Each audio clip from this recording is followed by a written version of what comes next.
भक्तों, ओम नमः शिवाय, श्री शिवाय नमस्तुभ्यम, जय श्री महाकाल। जी हाँ भक्तों, क्या आपका भी जो बच्चा है उसका जो मन है वो पढ़ाई लिखाई में बिल्कुल भी नहीं लगता। आप लोग बहुत ज़्यादा परेशान हैं उसकी पढ़ाई के लिए कि आखिरकार हमारा जो बच्चा है वो पढ़ता क्यों नहीं है। आप जब भी उसको पढ़ाने के लिए बैठाते हो तो इधर उधर के कामों में लग जाता है, लेकिन पढ़ता बिल्कुल भी नहीं है। आपको भी समझ में नहीं आता कि आखिर ऐसा क्या हो गया है जिसके कारण आपका जो बच्चा है ना वो बिल्कुल भी नहीं पढ़ता। तो आपको परेशान होने की कोई भी आवश्यकता नहीं है।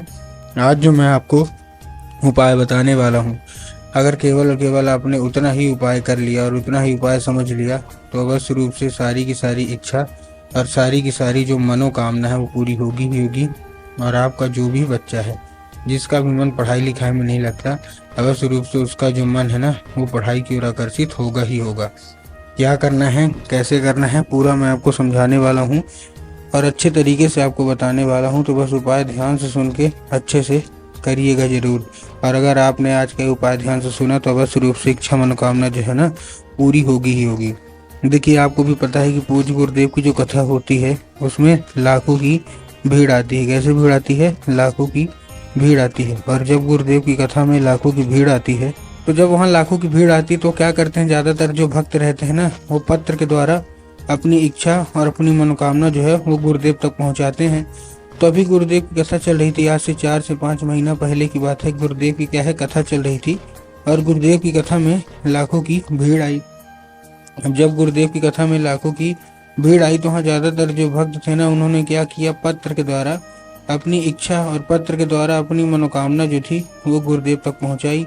अब जब गुरुदेव के पास पत्र पहुंचा और गुरुदेव ने पत्र पढ़ा तो वहाँ गुरुदेव ने देखा कि ज्यादातर जो भक्त है ना उनकी क्या है, केवल केवल एक ही इच्छा और एक ही मनोकामना है, क्या कि गुरुदेव हमारा जो बच्चा है उसका जो मन है वो पढ़ाई में बिल्कुल भी नहीं लगता। हम लोग बहुत ज़्यादा परेशान है उसकी पढ़ाई के लिए कि आखिरकार हमारा जो बच्चा है वो पढ़ता क्यों नहीं है। जब भी हम उसको बोलते हैं कि पढ़ो तो इधर उधर के कामों में लग जाएगा, कहीं खेलने चला जाएगा, कहीं घूमने चला जाएगा, कहीं कुछ करने लगेगा, लेकिन पढ़ेगा बिल्कुल भी नहीं।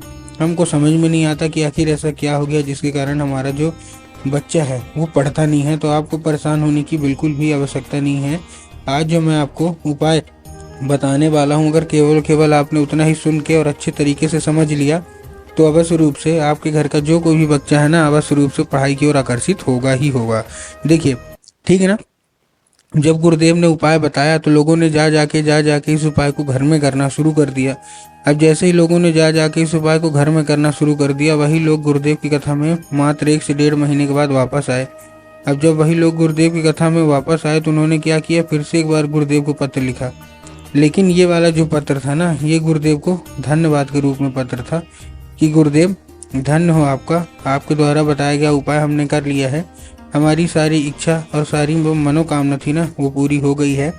और हमारा जो बच्चा था जिसका मन पढ़ाई लिखाई में नहीं लगता था, अब वो बिना कुछ बोले बिना कुछ कहे केवल केवल पढ़ाई ही करता है। आपका कोटि कोटि धन्यवाद। तो देखिए, जो लोग भी मेरी आवाज़ अभी सुन रहे हैं ना, अगर आपको भी जानना है कि आखिर ऐसा कौन सा उपाय है जिसको करने मात्र से जो बच्चे होते हैं वो पढ़ाई की ओर आकर्षित होने लगते हैं, तो चलिए हम बताते हैं आपको आज की इस वीडियो के माध्यम से कि आपको करना क्या है। तो बस उपाय ध्यान से सुन के अच्छे से करिएगा जरूर। लेकिन उसके पहले चैनल पे अगर पहली बार आए हैं और आवाज़ मेरी पहली बार सुन रहे हैं तो वीडियो कर दें लाइक और चैनल को भी कर लें सब्सक्राइब, ताकि पूजनीय पंडित प्रदीप जी मिश्रा के रोज नए नए उपाय जो कि मैं उनकी कथा से सुनता हूँ, श्रवण करता हूँ, सबसे पहले मैं आपको प्राप्त करा सकूँ। ठीक, तो देखिए, जो हमारा सबसे पहला उपाय है, इस उपाय में आपको करना क्या है, जो हमारा सबसे पहला उपाय है इस उपाय में आपको करना क्या है, आपको 3 काली तिल और 1 धतूरा लेना है। क्या लेना है?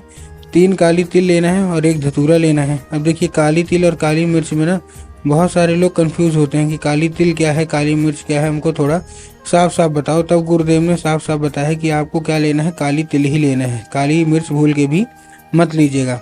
और काली तिल लेने के साथ साथ आपको और क्या करना है, जैसे आपने काली तिल लिया साथ में आपको 1 धतूरा ले लेना है। ठीक, धतूरा भी ले लिया। अब धतूरा लेने के बाद आपको करना क्या है, जैसे आपने धतूरा लिया अपने बच्चे के हाथ में दे के उसको भेज दीजिए कहाँ, सीधा सीधा शिव मंदिर। ठीक, शिव मंदिर भेज दिया। अब शिव मंदिर भेजने के बाद उसको बोलना है कि दक्षिण दिशा में खड़ा हो जाए और उत्तर की ओर अपना चेहरा कर ले शिव मंदिर जाके। ठीक, पहुंच गया। अब देखिए उत्तर और दक्षिण में भी बहुत सारे लोगों के मन में कन्फ्यूज़न आता है कि दक्षिण क्या है, उत्तर क्या है, हमको थोड़ा साफ साफ बताओ। तब गुरुदेव ने साफ साफ बताया है कि आप जिस भी शिव मंदिर जा रहे हो, शिव मंदिर का जिधर साइड जलाधारी होगा, आपको अपना चेहरा उधर साइड करके खड़े हो जाना है। ठीक, खड़े हो गए।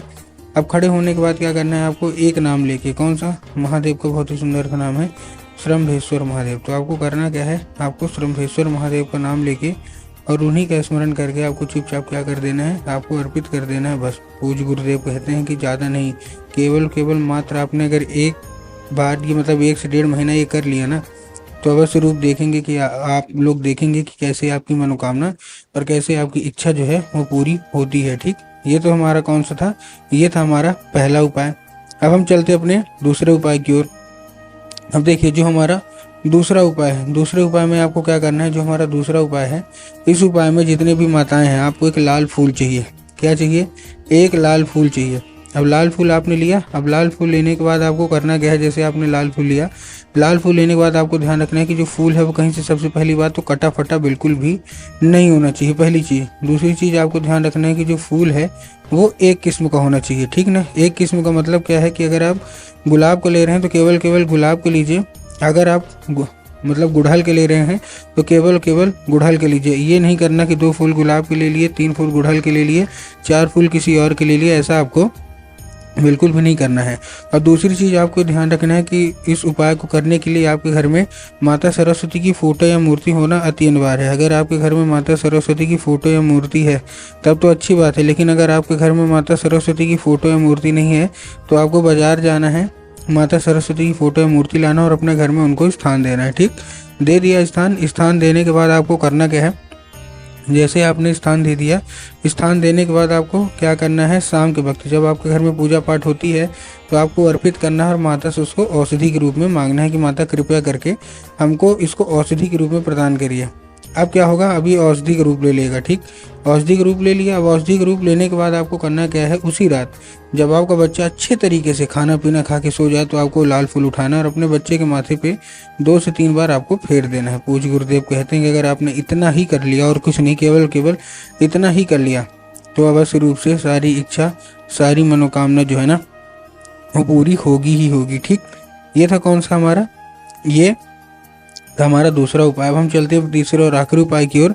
अब तीसरे और आखिरी उपाय में आपको करना क्या है, जो हमारा तीसरा और आखिरी उपाय है, इस उपाय में आपको चुपचाप क्या करना है, केवल एक काम करना है। आपको पान का पत्ता, पान के पत्ते के ऊपर शहद का लेपन, और शहद का लेपन के बाद आपको क्या करना है, चुपचाप जैसे आपने शहद का लेपन किया, शहद का लेपन करने के बाद आपको चुपचाप अपने बच्चे के हाथ में दे के भेज देना और माता शोक सुंदरी वाली जगह, जिनकी बिल्कुल जलाधारी के बिल्कुल बीचों बीच जगह होती है, तो वहाँ आपको कर देना है। 1 से 1.5 महीना करिए, अवश्य रूप से आपका बच्चा पढ़ेगा ही पढ़ेगा।